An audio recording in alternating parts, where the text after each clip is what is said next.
I wanted to know about the doctor kickbacks that happens in the pharma industry. So this is a question that I read over the internet. That in the 1940s in America, doctors were paid by tobacco companies to promote smoking. In fact, we had advertisements where doctors recommended certain brands. Now, we are well aware of the fact that doctors are being lured by pharma companies to sell medicines that profit them. In fact, ProPublica, an American non-profit organization, published in a database called Dollars for Docs that more than 2,500 physicians had received at least $500,000 apiece from drug makers and medical device companies in the past 5 years alone. Now, each year from 2014 to 2018, drug and medical companies spent roughly the same, between $2.1 billion and $2.2 billion, paying doctors for speaking and consulting, as well as on meals, travels, and gifts for them.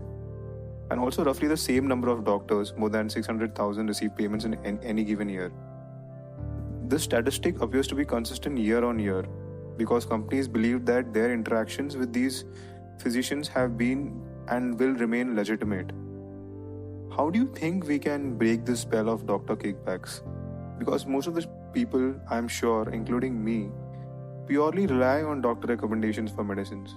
I am totally convinced that the vast majority of medical professionals practice medicine ethically as they see it. But there are two problems, and one of them is that there is no effective system of control for the minority who abuse their privileges as doctors and the industry which corrupts them. Now, this is where it can be reasonably controlled. You open your television, what all absurd claims are openly made about, not about medicine specifically, but about nutritional supplements, about toothpaste. Shouldn't we be controlling those things? Very clear, open lies being promoted publicly. Now, in the field of healthcare also, those doctors who fall prey to the corruption have a very facilitatory environment. There is no control, no effective control. There are some things here and there, but they are not effective. So, it is unbridled corruption by the tiny minority who fall prey to this. I wouldn't say certainly that the whole healthcare industry is like that. I would also emphasize that the majority of healthcare professionals are not like that. But where some are corrupt, they are not restrained by any system which controls them. That's part of the problem. But that is the overt thing. That's the one thing that you see openly. There is something else which is not easy to see. Okay, this honest doctor, when he writes a prescription, what is his choice of medicines or a procedures dependent on available evidence, right? The evidence that is taught to them, evidence that is created by scientific research. Who funds research? Well, meaningful research, as it happens, mostly happens in the global north. And 90% of medical research is funded by the industry directly or indirectly. Only some 10% is funded by philanthropy. And when there is that impact, what is the kind of research that will happen? I believe inexpensive medicines are systematically pushed out by creating scientific evidence. How many people would do research on an inexpensive medicine?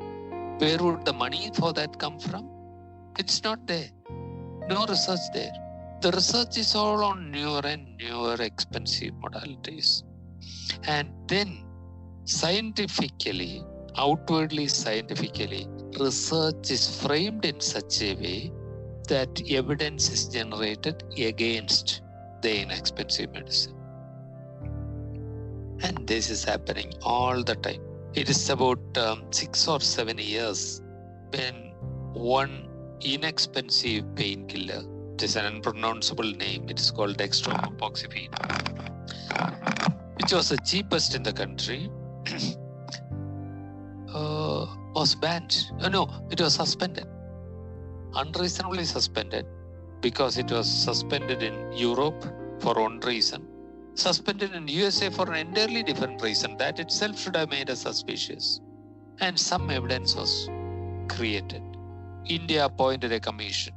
Health Department appointed a committee. The committee met on, studied all the evidence, recommended that the suspension should be withdrawn. This happened some 5 or 6 years back. What action? Nothing. Another committee was created when we made a lot of noise. The second committee also went through all the evidence. Again, recommended that the suspension should be withdrawn. What happened? Nothing. And what is the consequence? Another medicine that's at least 5 times more expensive is flooding the market. So, what you mentioned, Vivek, was the obvious corruption, overt corruption by a tiny minority. But what is more important is what is under the surface. The systematic research and generation of evidence in favor of expensive medicines, expensive procedures, and all that results in that 55 million Indians being pushed below poverty line in 1 year.